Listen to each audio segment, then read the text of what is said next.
नमस्कार। आज के इस वीडियो में हम पंचायत समिति की स्थापना और पंचायत समिति के गठन के बारे में चर्चा करेंगे। तो पंचायत समिति की स्थापना, एस्टेब्लिशमेंट ऑफ पंचायत समिति, इसका वर्णन हिमाचल प्रदेश पंचायती राज अधिनियम की धारा 77 में वर्णित किया गया है। प्रत्येक खंड के लिए एक पंचायत समिति होगी जिसकी अधिकारिता इस अधिनियम में अन्यथा उपबंधित के सिवाय खंड के ऐसे भाग को अपवर्जित करके जो तत्संयम प्रवृत्त किसी विधि के अधीन गठित नगरपालिका में शामिल किया गया है, पूर्ण खंड पर होगी। तो जैसा कि हम जानते हैं कि पंचायत समिति जो है पंचायती राज संस्थाओं का दूसरा स्तर है। हर विकास खंड के लिए एक पंचायत समिति गठित की जाती है जिसमें किसी शहरी निकाय का कोई क्षेत्र सम्मिलित नहीं होता है। पंचायत समिति का गठन, कॉन्स्टिट्यूशन ऑफ पंचायत समिति। तो इसमें पंचायत समिति किस प्रकार से गठित की जाती है, इसका वर्णन हिमाचल प्रदेश पंचायती राज अधिनियम की धारा 78 में वर्णित है, जिसमें बताया गया है कि प्रत्येक पंचायत समिति का गठन निम्नलिखित से होगा।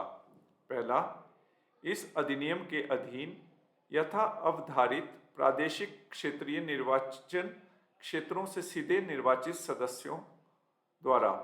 तो इसमें बताया गया है कि जब पंचायत समिति का गठन होता है उसमें सबसे पहले किसे लिया जाता है, उसमें आते हैं जो चुनाव क्षेत्रों से सीधे मतदान से चुने हुए सदस्य होते हैं। यानी जो पंचायत समिति के वार्ड होते हैं जो सरकार द्वारा नोटिफाई होते हैं, उसमें जो मतदान द्वारा निर्वाचित जो सदस्य आते हैं वो पंचायत समिति के सदस्य होंगे। दूसरा, उस निर्वाचन क्षेत्र का प्रतिनिधित्व करने वाले लोकसभा सदस्य और राज्य विधानसभा के सदस्य जिसमें पंचायत समिति पूर्णतः या अंशतः समाविष्ट है। यानी पंचायत समिति क्षेत्र का प्रतिनिधित्व करने वाला लोकसभा का सदस्य भी पंचायत समिति का सदस्य होगा और पंचायत समिति क्षेत्र का प्रतिनिधित्व करने वाला विधानसभा का सदस्य भी उस पंचायत समिति का सदस्य होगा। इसके अतिरिक्त राज्यसभा के सदस्य, जहां वे पंचायत समिति क्षेत्र में मतदाता के रूप में रजिस्ट्रीकृत हों, यानी कि राज्यसभा का सदस्य अगर वह पंचायत समिति क्षेत्र में मतदाता के रूप में पंजीकृत है तो वह भी उस संबंधित पंचायत समिति का सदस्य होगा। पंचायत समिति क्षेत्र में ग्राम पंचायतों के प्रधानों का पंचम भाग लॉट द्वारा चक्रानुक्रम से ऐसी अवधि के लिए जो विहित प्राधिकारी द्वारा अवधारित की जाए। इसमें यह बताया गया है कि उस विकास खंड के जो प्रधान होंगे उनका 1/5 भाग एक वर्ष के लिए क्रमवार पंचायत समिति का सदस्य मनोनीत होंगे। यानी उदाहरण के तौर पे किसी पंचायत समिति में 50 पंचायतें, विकास खंड में 50 पंचायतें आती हैं, तो उस 50 पंचायतों का 1/5 भाग यानी 10 प्रधान जो होंगे वो एक वर्ष के लिए पंचायत समिति के सदस्य मनोनीत किए जाएंगे।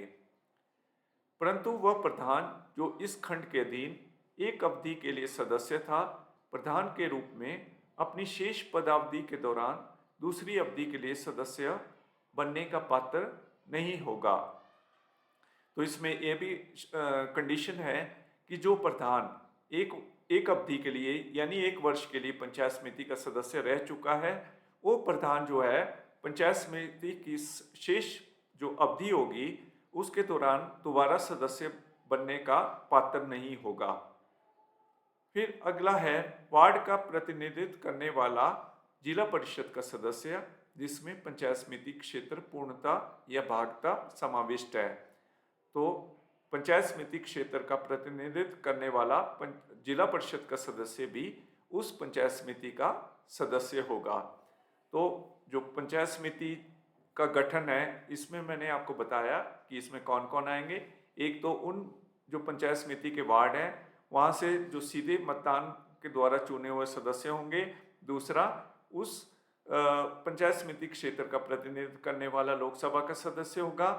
उस पंचायत समिति का प्रतिनिधित्व करने वाला विधानसभा का सदस्य होगा और राज्यसभा का सदस्य यदि वह उस पंचायत समिति क्षेत्र में मतदाता के रूप में पंजीकृत है, और 1/5 भाग प्रधानों का जो 1 वर्ष के लिए पंचायत समिति के सदस्य मनोनीत होंगे, और आखिर में पंचायत समिति क्षेत्र का प्रतिनिधित्व करने वाला जिला परिषद का सदस्य होगा। उनसे पंचायत समिति का गठन किया जाएगा। ग्राम पंचायत के प्रधान और पंचायत समिति के अन्य सदस्यों को, चाहे वे पंचायत समिति के प्रादेशिक क्षेत्रीय निर्वाचन क्षेत्र से सीधे निर्वाचन द्वारा चुने गए हो या नहीं, पंचायत समिति की बैठक में मत देने का अधिकार होगा, सिवाय अध्यक्ष या उपाध्यक्ष के निर्वाचन और हटाए जाने के, जिसमें केवल निर्वाचित सदस्यों को ही मत देने का अधिकार होगा। तो इसमें बताया गया है कि जो पंचायत समिति के अध्यक्ष और उपाध्यक्ष का जो चुनाव होता है, उसमें केवल जो चुने हुए पंचायत समिति के सदस्य होंगे, केवल वो ही भाग ले सकते हैं, चाहे वो चुनाव में हो, चाहे उन्हें हटाने के लिए जो अविश्वास प्रस्ताव पारित किया जाता है, उस बैठक में भाग लेने के लिए भी केवल जो पंचायत समिति के सीधे चुनाव से चयनित सदस्य होते हैं, उन्हें ही ये मत देने का अधिकार प्राप्त होता है।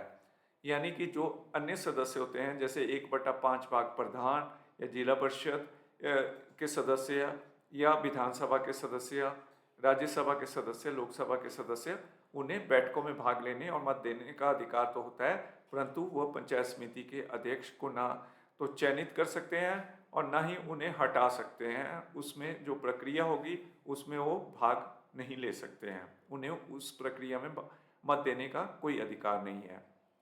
फिर अगला है उपधारा 1 के खंड क के अधीन पंचायत समिति के निर्वाचित सदस्यों की संख्या पंचायत समिति क्षेत्र में प्रादेशिक निर्वाचन क्षेत्रों से पंचायत समिति के प्रत्येक 3500 की जनसंख्या और उसके भाग के लिए एक सदस्य के अनुपात से निर्वाचित व्यक्तियों से मिलकर बनेगी, जिसे सरकार द्वारा समय समय पर अधिसूचित किया जाएगा। तो इसमें बताया गया है कि जो पंचायत समिति का सदस्य चयनित होकर आएगा, निर्वाचित हो गया आएगा, वो उसके जो वार्ड होगा उसकी संख्या लगभग 3500 के करीब होगी। उसमें कुछ में वो अधिक भी हो सकती है, कुछ में वो थोड़ी सी कम भी हो सकती है, लेकिन जब हम औसत जनसंख्या लेते हैं तो उसमें 3500 की जनसंख्या पर एक पंचायत समिति का सदस्य निर्वाचित होके आता है। तो आज के वीडियो में इतना ही, शेष हम आगामी वीडियो में चर्चा करेंगे। धन्यवाद।